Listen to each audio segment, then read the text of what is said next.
She stood on my driveway like she owned the whole world. "You can't be here, this is private HOA property," she yelled, waving a clipboard in my face. I just looked past her at the row of half-finished condos sitting right on my land my father had left me. My fists tightened. I'd warned them 3 times, they didn't listen. When the HOA first started building, I thought it was a mistake. Maybe a survey issue, maybe some paperwork confusion. But when I got the notice taped to my mailbox, "Unauthorized structure on HOA territory," I knew they were flipping the story. They built on my land and then accused me of trespassing. I called the county office, pulled out every record. My name was right there on the deed, signed, sealed, recorded years ago, but when I showed it to the HOA president, Karen, she smirked. "Oh, that old document? Things change, sweetheart. The board approved new zoning." I laughed just a little. "You forged zoning approval on federal land." Her fake smile froze. The construction kept going. Trucks rolled in every morning, tearing up the soil my dad and I had worked on for years. I tried to stay calm, but every concrete pour felt like another insult.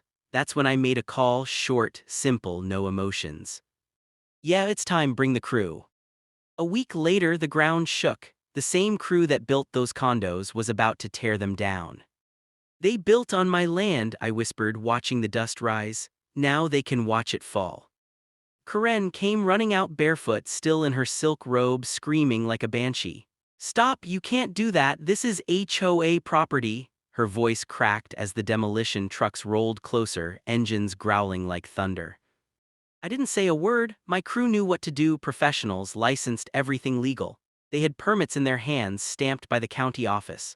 The same county that had ignored my calls until I showed them the updated land records. Turns out, Karen's HOA zoning approval was just a printed Word document with a fake signature.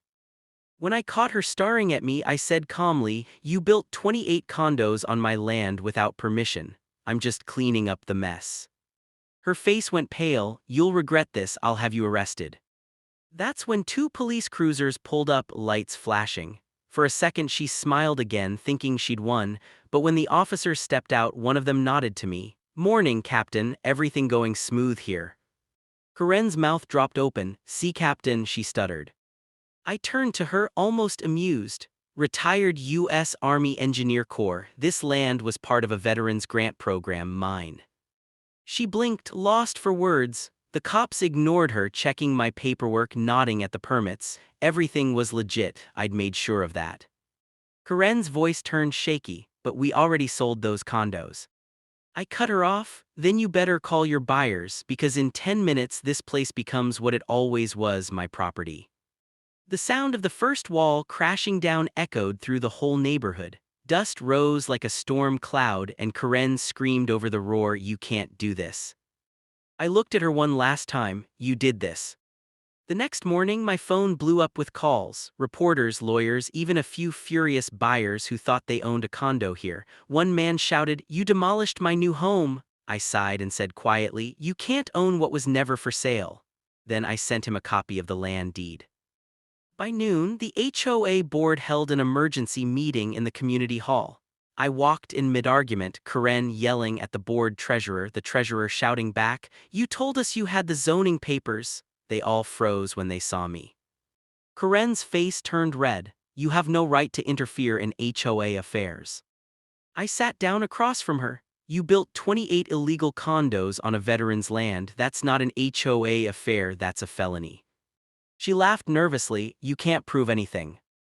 I slid my phone across the table. On the screen was a video, her standing with the contractor saying, "Just start building, I'll handle the paperwork later." Silence filled the room. The treasurer's jaw dropped. One of the board members whispered, "Oh my God." Karen's eyes darted around, desperate. "That's fake, he's editing videos now." The door opened behind me. A man in a county badge stepped in, followed by 2 federal inspectors. He looked straight at Karen. "Fake, that's interesting since the contractor already turned state's evidence." Her body stiffened. They read out the charges: zoning fraud, forgery, misappropriation of veteran land, and illegal sales. Karen tried to argue, but her voice trembled too much to sound confident. I just leaned back, arms crossed. "You built lies on my land, Karen. They fell faster than your condos." But before I could enjoy the moment, one of the inspectors turned to me. "Mr. Dalton, we need to talk. There's something else in the land file, something you should see." My brow furrowed. "What now?" He hesitated. "It looks like part of your land was quietly sold off years ago by someone using your father's name." Karen smiled faintly through the panic. "Looks like you're not the only one with secrets." I froze. "What did you just say?" The inspector laid a folder on the table, old papers, yellowed at the edges. My father's signature was there, or at least it looked like his. A sale agreement transferring part of the land to a community development partner. But my father had died 5 years before that date. Karen smirked, her voice trembling but smug. "Guess Daddy wasn't as honest as you thought." I stood up so fast my chair scraped across the floor. "My father would never sell a single inch of this land. Someone forged his name." The inspector nodded. "We believe so. The document links back to a private law firm in Clearwater, same one that handled the HOA's zoning application." All eyes turned to Karen. She tried to keep her composure, but her hands fidgeted under the table. I don't know what you're talking about. Our lawyer handled everything." The treasurer muttered, "Your lawyer, Karen, you picked them." For a moment her mask slipped. "Fine, you think I forged a dead man's signature, prove it."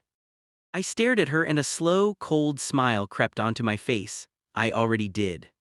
From my jacket I pulled out a small envelope.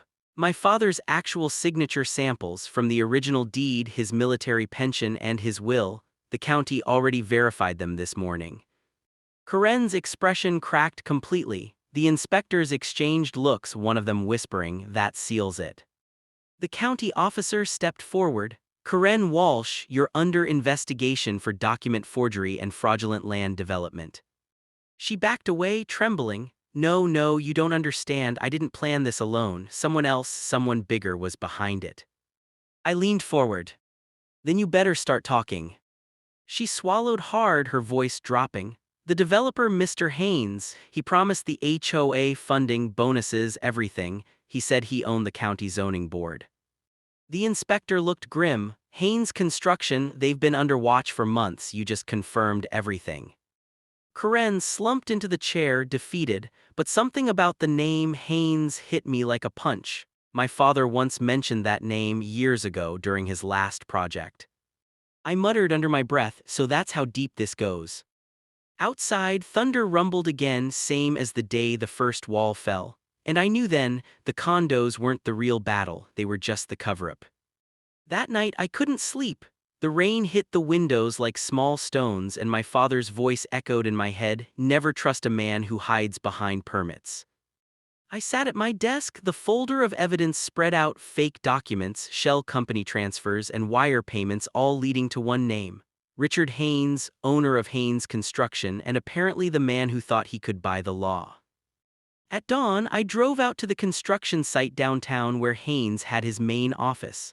The place was crawling with workers and lawyers. When I walked in, the receptionist froze. "Sir, you can't." "I can," I said flatly, flashing the county investigator's temporary clearance badge. "Tell Haynes Dalton's here." A few minutes later, the man himself appeared. Slick suit, fake smile, the kind of confidence only people with too much money and no conscience have. "Mr. Dalton," he said smoothly, "quite the spectacle you've made in the press, demolishing my projects, embarrassing my partners. What is it you want?" I folded my arms. "You built condos on my land, then you forged my father's signature to cover it up. I want everything you stole returned, plus your confession." He chuckled, low and cold. "You think this is about your little plot of land? Son, that was just phase 1 of a $40 million development. You're standing in the way of progress." "Progress doesn't need fraud," I shot back. He stepped closer, his tone shifting. "Walk away, Dalton, you've had your show. Next time someone might not knock before they come for you." I smiled faintly. "Good, I'll be waiting." When I left his office, I could feel eyes on me, a dark SUV parked across the street, tinted windows, engine running. Someone inside was watching. That night, my house alarm tripped twice. Then a brick smashed my truck's windshield. I didn't call the cops, I just checked the cameras. The footage showed 2 men in construction jackets, with Haynes Construction logos.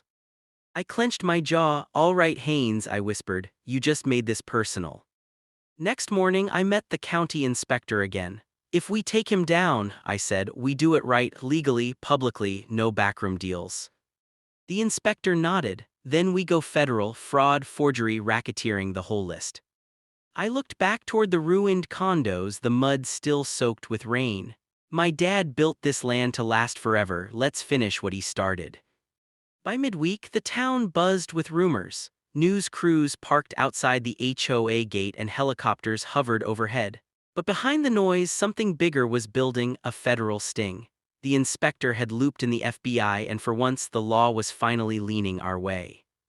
We wired a meeting. The plan was simple. I'd lure Haynes into offering me a bribe, something on record, something undeniable. But there was a catch. The man was too smart to walk into a trap alone.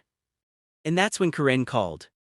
Her number flashing on my screen felt like a ghost reaching out. I almost ignored it, almost. "What do you want?" I asked.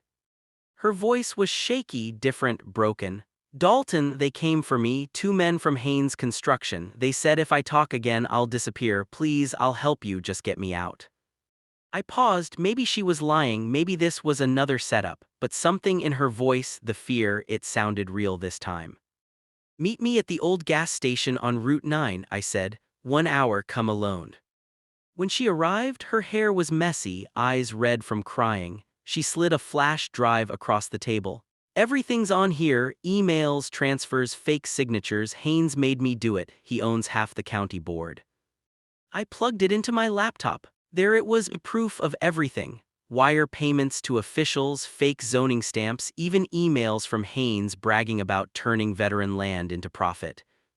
But then I noticed something else. A timestamp from 2 days ago, a video file. I opened it. It was security footage, Haynes' office, 2 men talking, and then a gunshot.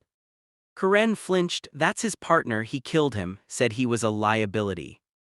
My stomach dropped. This wasn't just fraud anymore, it was murder. I looked up at her. "You realize what this means?" She nodded slowly. "I do, that's why you have to end this tonight." Before I could answer, headlights flashed through the window, 3 black SUVs pulling into the lot. Karen's face drained of color. "They found me," she whispered. I grabbed her hand and ran toward the back door, shouting, "Move," as bullets shattered the glass. We burst through the back door into the rain, tires screeching behind us. Karen stumbled, but I pulled her up and shoved her toward my truck. "Get in!" I yelled. The SUVs swung around the corner, headlights blinding. Shots cracked through the air, hitting the metal siding inches from us. I gunned the engine and tore down the muddy road, water splashing up the sides. Karen clutched the dash, trembling. "They won't stop," she gasped. "They'll stop when they're in prison," I said through my teeth. One of the SUVs pulled up alongside us, a man leaning out the window, gun in hand. I swerved hard, clipping their front bumper. The SUV spun out and slammed into a ditch. 2 more stayed on us.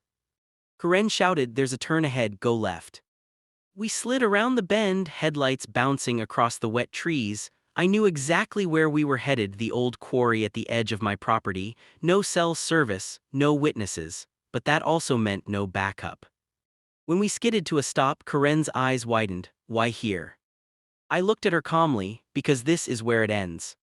The SUVs blocked the exit. Haynes stepped out of the lead car, calm and smiling under an umbrella. Like this was just another business meeting. "Mr. Dalton," he called out, "you should have taken the money." I opened my door and stepped out, rain pouring down my face. "You built your empire on lies, time to watch it fall." He laughed softly. "You think your little flash drive scares me? I own the people who'd investigate me." "That's funny," I said, raising my phone, "because right now you're live." His smile faltered. "What?" I turned the screen toward him, the flashing red light of a live stream. Every word he said was going straight to the FBI command van watching a few miles away. The mic hidden in my jacket had caught everything. For the first time, I saw fear in his eyes. He reached for his gun, but sirens cut through the rain, loud, close, unstoppable. Black SUVs, real federal ones this time, flooded the quarry. Agents swarmed out, shouting, "Federal agents, hands where we can see them." Haynes froze, his umbrella slipping from his hand. Karen started crying, half relief, half disbelief. As they cuffed him, he turned to me, eyes full of hate. You think this is over? I stepped closer, voice steady. It's over when you stop building on stolen land. The agents dragged him away. Rain poured harder, washing the dirt from the ground like the land itself was finally breathing again. I looked back at the flashing lights reflecting on the wet gravel, at the place my father once called sacred.